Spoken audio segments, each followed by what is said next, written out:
Hello everyone, this is Akshay Sharma, your English teacher.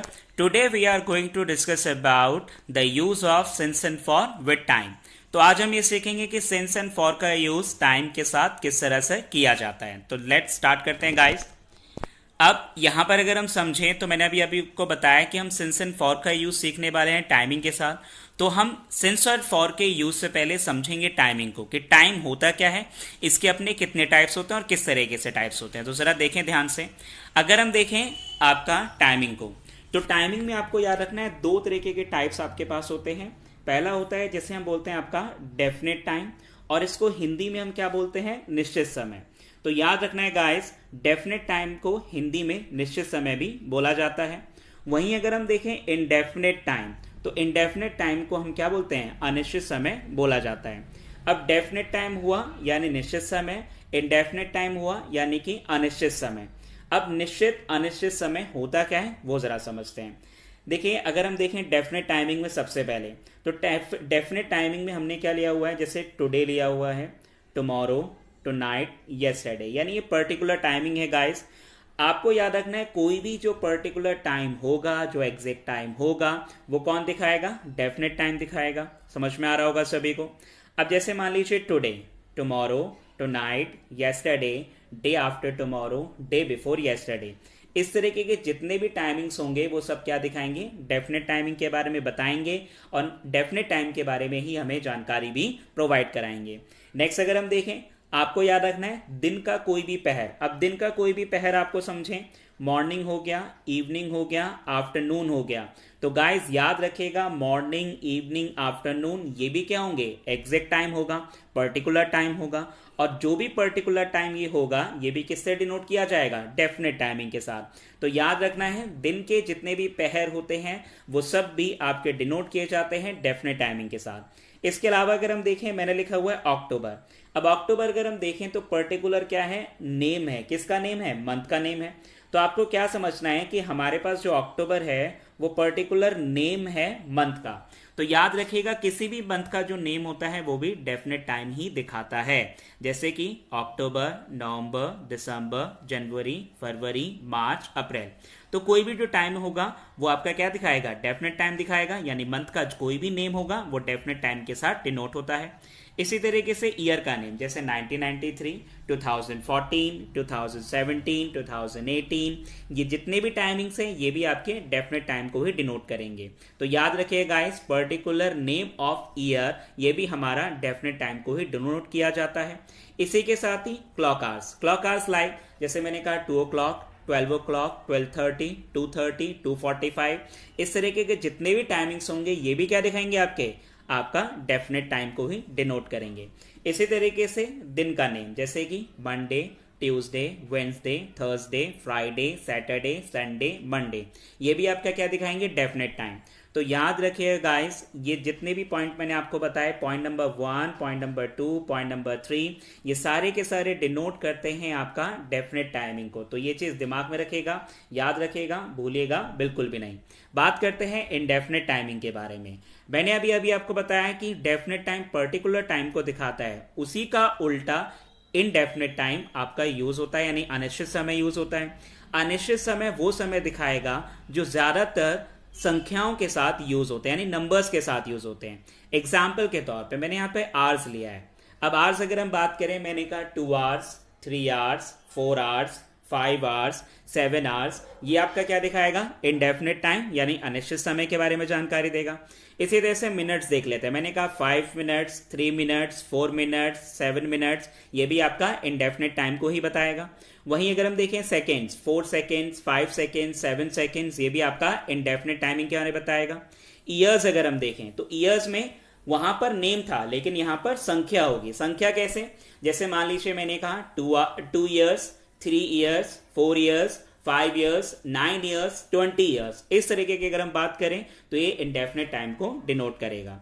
इसी की तरह मंथ्स की बात करते हैं. तो मंथ्स अगर हम देखें गाइस तो याद रखेगा वहां पर यानी डेफिनेट टाइमिंग में मंथ्स का प्रॉपर क्या था, नेम था.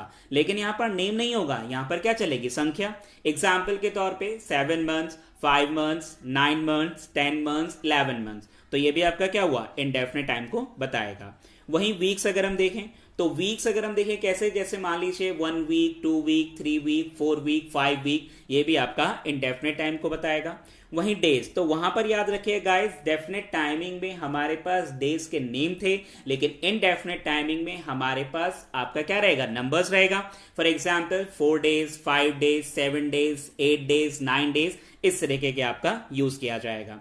तो याद रखिएगा डेफिनेट टाइमिंग जो है, तो डेफिनेट टाइम क्या करता है गाइस, डेफिनेट टाइम डिनोट करता है प्रॉपर क्या, आपका पर्टिकुलर टाइमिंग को। वहीं इनडेफिनेट टाइम जो डिनोट करता है वो डिनोट करता है किसको, आपके नंबर्स को, यानी टाइमिंग विद नंबर्स। ये आपको याद रखना है।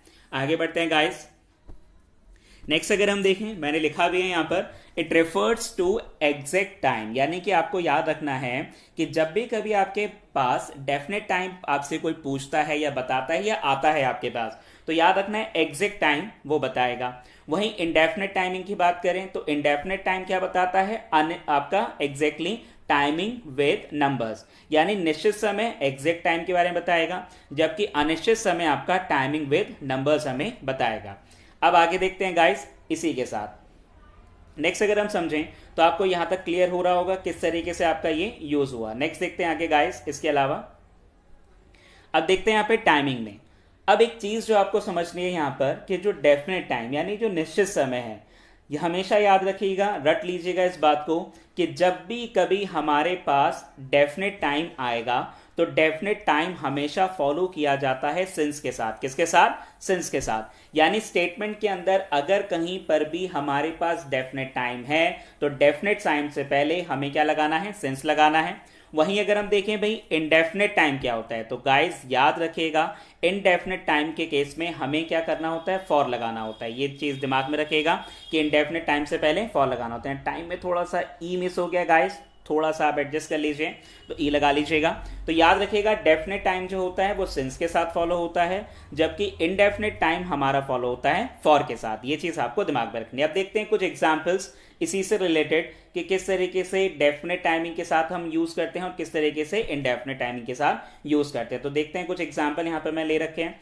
एग्जाम्पल नंबर 1 है, she has been doing study since morning. तो आपने देखा यहां पे सिंस मॉर्निंग, मॉर्निंग कैसा टाइम था, मॉर्निंग आपका डेफिनेट टाइम था और डेफिनेट टाइम था, इस वजह से वहां पर क्या यूज हुआ, सिंस यूज हुआ।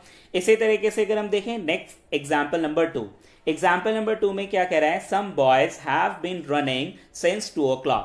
अब मैंने कहा कुछ जो लड़के हैं वो दौड़ रहे हैं, ठीक है, कब से दौड़ रहे हैं, 2 बजे से दौड़ रहे हैं। तो 2 बजे कैसा टाइम था, एग्जैक्ट टाइम था, इस वजह से यहां पर भी क्या यूज हुआ, सिंस यूज हुआ। ये चीज आपको याद रखनी है। इसी तरीके से आगे देखते हैं एग्जाम्पल नंबर 3। एग्जाम्पल नंबर 3 अगर हम देखें तो Rita has been working here since 2004। अब रीता जो है वो काम कर रही है यहां पर, कब से काम कर रही है, 2004 से। अब 2004 से वो यहां पर काम कर रही है, तो इसका मतलब यहां पर भी क्या फॉलो हो रहा है, सेंस फॉलो हो रहा है, यानी डेफिनेट टाइम को ये बता रहा है। तो ये चीज समझ में आ रही होगी गाइस। तो 3 एग्जाम्पल हमने देखे किस तरीके से डेफिनेट टाइम बताते हैं, ये आपको क्लियर हुआ ही होगा। नेक्स्ट देखते हैं एग्जाम्पल नंबर 4। एग्जाम्पल नंबर 4 कह रहा है, children have been playing for 2 hours। यानी जो बच्चे हैं वो खेल रहे हैं, कब से खेल रहे हैं, 2 hours से खेल रहे हैं। अब जो 2 घंटे यहां पर लिए हुए हैं, 2 hours लिए हुए हैं, ये कैसा टाइमिंग है आपका, इनडेफिनेट टाइम है। इनडेफिनेट टाइम है, इसी वजह से हमने क्या यूज किया, फॉर यूज कर रखा है। क्लियर हो रहा होगा सभी को। नेक्स्ट देखते हैं एग्जाम्पल नंबर 5। एग्जाम्पल नंबर 5 भी जरा देख लेते हैं। यहां पे मैंने कहा Mohan has been living here for 3 months। मैंने कहा जो मोहन है वो यहां रह रहा है, कब से रह रहा है गाइस, 3 months से। अब 3 months यानी कि कैसा टाइम हुआ, नंबर्स में आ रहा है, नंबर्स में आ रहा है यानी इनडेफिनेट टाइम है। क्या यूज हो रहा है, फॉर यूज हो रहा है। क्लियर हो रहा होगा सभी को। नेक्स्ट देखते हैं नेक्स्ट एग्जाम्पल आपका। नेक्स्ट एग्जाम्पल क्या कहते हैं, she has been decorating this place for 5 days। यानी कि जो ये जगह है वो सजा रही है, कब से सजा रहा है, 5 days से सजा रहा है, यानी 5 दिन से रेगुलर वो इस चीज को डेकोरेट कर रहा है, इस प्लेस को सजा रहा है किसी फंक्शन के लिए। तो ये भी कैसा टाइम हुआ, इंडेफिनेट टाइम हुआ, और इंडेफिनेट टाइम हुआ तो क्या यूज हो रहा है, फॉर यूज हो रहा है। तो मुझे उम्मीद है आपको क्लियर हुआ होगा इतना, ये सब समझ में आ रहा होगा एग्जाम्पल के साथ। तो गाइस याद रखिएगा कि डेफिनेट टाइम जो यूज होता है उसके साथ सिंस यूज होता है, जब इंडेफिनेट टाइम यूज होता है तो उसके साथ हम फॉर यूज करते हैं। आगे देखते हैं कुछ और कंडीशंस। नेक्स्ट समझते हैं गाइस, पॉइंट्स टू रिमेंबर। एक चीज आपको याद रखनी है, क्या याद रखना है कि देखो सिंस एंड फॉर का जो यूज है हम यूज करते हैं लास्ट या पास्ट के साथ टाइमिंग में। अब समझते हैं कहानी क्या है। कहानी ये कहती है कि मान लीजिए अगर आपके पास लास्ट या पास्ट के साथ टाइम आता है कहीं पर भी, यानी अगर कभी भी ऐसा होता है कि लास्ट या पास्ट के साथ टाइम यूज होता है, ठीक है। अब लास्ट या पास्ट के साथ टाइम यूज होता है तो वहां पर भी गाइस हम यूज कर सकते हैं सिंस एंड फॉर को। तो गाइस याद रखिएगा, लास्ट एंड पास्ट अगर कहीं पर आता है टाइमिंग के साथ तो वहां पर भी सिंस एंड फॉर यूज होता है, लेकिन कुछ कंडीशंस के साथ। तो कंडीशंस क्या है? देखिए, अगर कभी लास्ट या पास्ट के साथ टाइम आ रहा है और हमें सिंस यूज करना पड़े तो आपको याद रखना है लास्ट या पास्ट टाइम पहले, यानी कि उससे पहले, यानी लास्ट या पास्ट अगर टाइम के साथ आ रहा है तो उससे पहले हमें सिंस लगाना है बिना किसी प्रॉब्लम के, कोई इशू नहीं। यहां पर लास्ट या पास्ट टाइम अगर आ रहा है और हम फॉर लगाना चाहते हैं तो याद रखिएगा उस केस में हमें फॉर के साथ क्या ऐड करना है? द ऐड करना है। यानी अगर फॉर आएगा तो गाइस याद रखिएगा कि फॉर के साथ आपको क्या ऐड करना पड़ेगा? आर्टिकल द आपको ऐड करना पड़ेगा। तो ये चीज दिमाग में रखने वाली है जो आपको दिमाग में रखना है कि अगर कभी भी लास्ट या पास्ट प्लस टाइम आ रहा है और हम फॉर यूज करना चाहते हैं तो फॉर के साथ पर्टिकुलर हमें क्या यूज करना पड़ेगा? आर्टिकल द भी हमें यूज करना ही पड़ेगा। इस चीज को आपको दिमाग में रखना है। अब इसी चीज को कुछ एग्जाम्पल्स के साथ रिलेट करके समझने की कोशिश करते हैं कि अगर ये कुछ एग्जाम्पल्स हो तो कैसे यूज किया जाएगा। देखें, कुछ एग्जाम्पल यहां पर हम लोगों ने ले रखे हैं, तो एग्जाम्पल जरा समझते हैं। मैंने पहले एग्जाम्पल लिया यहाँ पे, I have been paying to you 10,000 rupees for this place since last 2 years। अब एक पर्सन है, उसने कहा कि मैं तुम्हें 10,000 रुपए दे रहा हूं। कितने दे रहा है? 10,000 रुपए। किस चीज के लिए? इस प्लेस के लिए। कब से दे रहा है? Last 2 years। तो यहां पर अगर हम देखें तो आपके पास आ रहा है लास्ट 2 years।